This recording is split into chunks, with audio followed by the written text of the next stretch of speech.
நெகமத்துக்கு போயிருந்தோம்ல. ஆமாம். அக்கா உள்ள வீட்டு முன்னால ஆ 2 ஜோடிக வேலைக்கு போகுமாமா. சரி. நெகமத்துலேருந்து பொள்ளாச்சி போகிறது வண்டியிலேயே ஆ போவாங்க. ஆ அதே மாதிரி தொடர்ந்து அப்படி போயிட்டு இருப்பாங்க. டெய்லி பார்த்ததுன்னா காலையில் வேலைக்கு போகிறாங்க, மத்தியானம் வந்துடுவாங்க, இல்லைன்னா சாயந்தரம் வருவாங்க ஆ வேலை இருக்குதுன்னா. அன்றைக்கி என்னாச்சுன்னா, ஒரு போன 2 மாதத்துக்கு முன்னால் நடந்த சம்பவம். ஆ இப்படித்தான் வீட்டுக்குள்ளேருந்து எட்டி பார்ப்பாளாமா எங்கள் அக்காவுக்குள்ள. ஆ சரியான சண்டை கட்டிட்டு போவாங்களாம் ஒரு ஜோடி.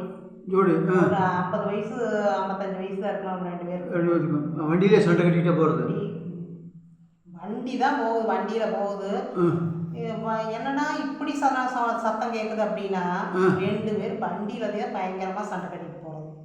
ஏன் அப்படி சண்டை வந்ததுன்னா சரின்ட்டு பொம்பளை அனுசரித்து போகணும். ஆமாம். வண்டியில் போகும்போது சத்தம் போட்டுகிட்டே போகிறது 2 பேரும். பைத்தியக்கார மாதிரி.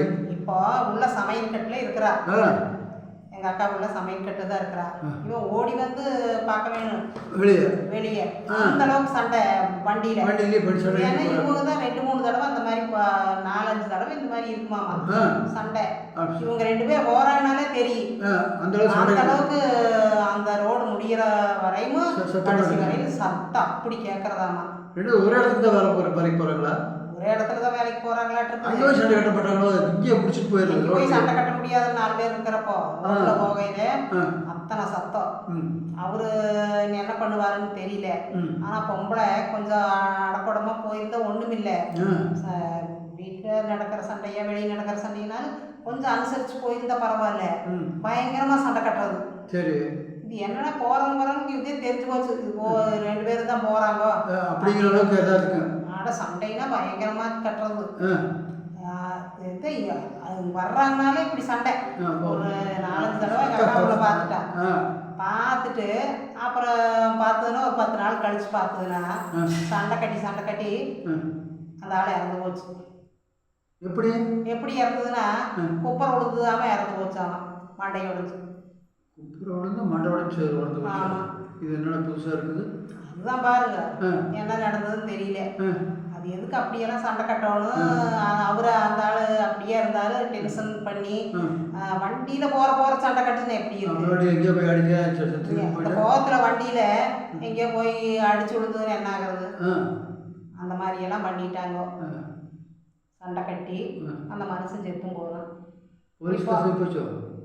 போலீஸ் கேஸெல்லாம் அதான் வீட்டில் இருக்கிற பொம்பளையாச்சு. அப்புறம் என்னாச்சுன்னா குப்பரை விழுந்து இறந்துட்டாரு அப்படிங்கிறது ஆகி போச்சு. அப்புறம் என்ன பண்ண முடியும். அது அப்படியே இருக்க மாட்டிருக்குது. இருக்க மாட்டிருக்குது. அவருக்குள்ள சண்டை. அதுக்கு இப்படி கொஞ்சம் பொறுமையா போயிருந்தா நல்லா இருந்திருப்பாரு. இப்போ அந்த அம்மா ஒன்று தனியா இருந்துட்டு கஷ்டப்பட வேண்டியதா இருக்குதல்ல. கஷ்டம்தான் பாவம் இல்லை. அந்த அம்மா தான் அனுசரிச்சு போயிருக்கோணும். நீ சொல்ற இப்படி பாயிண்ட்டுக்கு வர்ற. இந்த மாதிரி சண்டை சும்மா திரு இப்படி சண்டை போட்டதுனால சரி சண்டை வந்ததுன்னா வீட்டில் போய் அமைதியா சொல்லணும். வண்டியில போக சொன்னா வண்டியிலேயே விட்டு அடிச்சிருந்து என்ன ஆகும். இப்போ எப்படி வீட்டில் குப்பரை விழுந்து அடிச்சு செத்து போயிட்டாரு. கொஞ்சம் அனுசரிச்சு போகணுமல்ல. அதுதான் நான் வேலைக்கு போகுதா அந்த அம்மா இந்த வேலைக்கு போகுது என்னமோ போகுதுங்கிறாங்க. அப்புறம் அங்கே போயிரு இங்கே போயிருங்கிறாங்க. சொந்த ஊருக்கு குழந்தை குட்டியெல்லாம் ஒன்றும் இல்லை. குழந்தை குட்டியெல்லாம் ஒன்றும் இருக்க மாட்டேங்குது. அது எங்கேயோ பையனை இருக்கிறான் அவன் சரியா வர்றதில்லை. அப்படியே போச்சு. அதனாலேயே பிரச்சனையா இருக்கும். நிறைய பிரச்சனை இருக்குது. என்ன சண்டையா இருந்தாலும் வீட்டோடையும் வச்சுக்கணும். ஆம்பளைங்க ரொம்ப டென்ஷன் ஆகி அவங்க வண்டி ஓட்டிட்டு போகும்போது பொம்பளைங்க சண்டை கட்டக்கூடாது. வண்டியில் போகும்போது ஓவர் டென்ஷன் ஆகி எங்கேயாவது போய் வண்டியை விட்டுட்டு என்ன பண்ணுறது. அப்படித்தான் நடந்து போச்சு. இப்போ ஒரு ஆள் இருந்துட்டு ரோல்பட வேண்டியது. இப்போ 50 வயசு இருக்குது அந்த அம்மாவுக்கு வைங்க. இப்போ சிரமப்படணும்ல. கொஞ்சம் அனுசரித்து போயிருந்தா கூட இருந்திருப்பாரல்ல. அதுதான் நான் சொல்கிறேன்.